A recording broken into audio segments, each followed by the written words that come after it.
మీరు నాలాగే అనుకుంటున్నారా అని ఎందుకంటున్నానంటే పప్పులోకి ఫ్రై బాగుంటుంది, టొమాటో చట్నీలోకి బాగుంటుంది ఫ్రై చేయి అని ఇంట్లో వాళ్ళు అన్నప్పుడు ఇది అందరి లేడీస్ మనసులో ఎప్పుడో ఒకసారి అనుకునే ఉంటారు.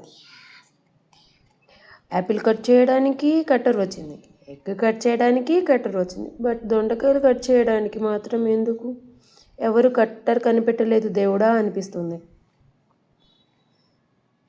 లాస్ట్ బ్యాచ్ ఆఫ్ దొండకాయలు మిగిలాయి. ఇవి కట్ చేస్తే సగం యుద్ధం గెలిచేసినట్టే. ఎందుకంటున్నానంటే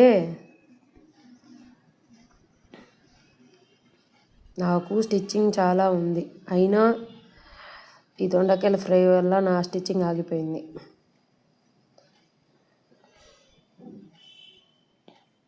బాహుబలి మూవీలో సమరసింహం పూరించు కట్టప్ప అని శివగామి అన్నట్టు మనం కూడా చేసిన వెజ్జెస్ని ఫ్రై చేద్దాం రండి. స్టవ్ ఆన్ చేసి ప్యాన్ పెట్టుకొని ఆయిల్ వేడయ్యాక కట్ చేసిన వెజ్జెస్ దొండకాయలు వేయాలి. ఒకసారి కలుపుకొని మూత పెట్టి 5 minutes మగ్గించాలి. అలా 2-3 times దొండకాయలు మగ్గే వరకు మూత వేసి ఫ్రై చేయాలి. తర్వాత మూత తీసేసి కొద్దిసేపు ఫ్రై చేయాలి. ఇలా మూత వేసి ఫ్రై చేయడం వల్ల అవి త్వరగా మగ్గుతాయని ఏదో నా చిన్న ప్రయత్నం అంతే. అది నిజమో కాదో తెలియదు. బట్ ప్లేట్ వేసి తీసాక చూడండి ఎంత బాగా మగ్గాయో.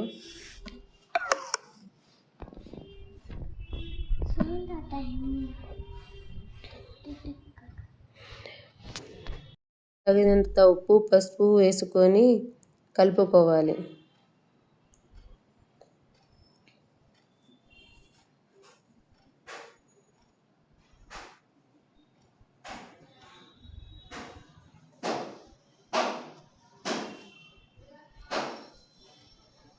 చిన్నులపాయ కారం చేద్దామండి.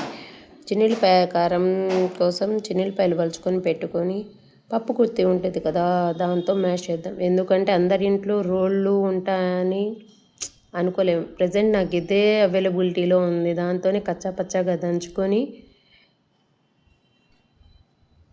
మ్యాష్ చేసేసుకోవాలి.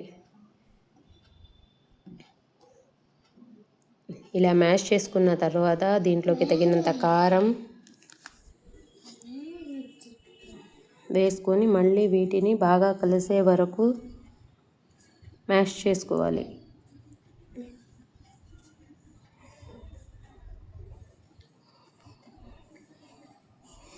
ఈ చిన్నులపాయ కారాన్ని వేడి అన్నంలో కొంచెం నెయ్యి వేసుకొని ఇలాగే వేసుకొని తింటే ఎంత బాగుండిద్దో. నేను అలానే తింటాను. అలా తినేవాళ్ళు ఉంటే కామెంట్ చేయండి. నా ఛానల్ని సబ్స్క్రైబ్ చేసుకోండి. దొండకాయ ఫ్రైలోకి వెళ్దాము. చిన్నులపాయలు వేసేసాను. పోపు దినుసులు కరివేపాకు వేసి బాగా కలుపుకొని అవి బాగా ఫ్రై అయ్యాక చిన్నులపాయలు దంపిన కారాన్ని ఫ్రైలో వేసేద్దాం. మళ్ళీ వాటిని బాగా కలుపుకొని సిమ్లో ఉంచుకొని ఒక 5 minutes మగ్గించాక స్టవ్ ఆఫ్ చేయడమే. నాలా మీరు అనుకున్నారని నేను అనుకుంటున్నాను. అలా అనుకున్న వాళ్ళైతే నా ఛానల్ని సబ్స్క్రైబ్ చేసుకోండి, కమెంట్ చేయండి. ఎంతమంది నాలా ఫీల్ అయ్యారు, లేకపోతే ఫ్యూచర్లో అవుతామేమో అని అనుకుంటున్నారో అనేది నాకు కూడా తెలుస్తుంది కదా. ఇలాంటి మంచి వీడియోస్తో మీతో ముందుకు రావాలనుకుంటున్నాను.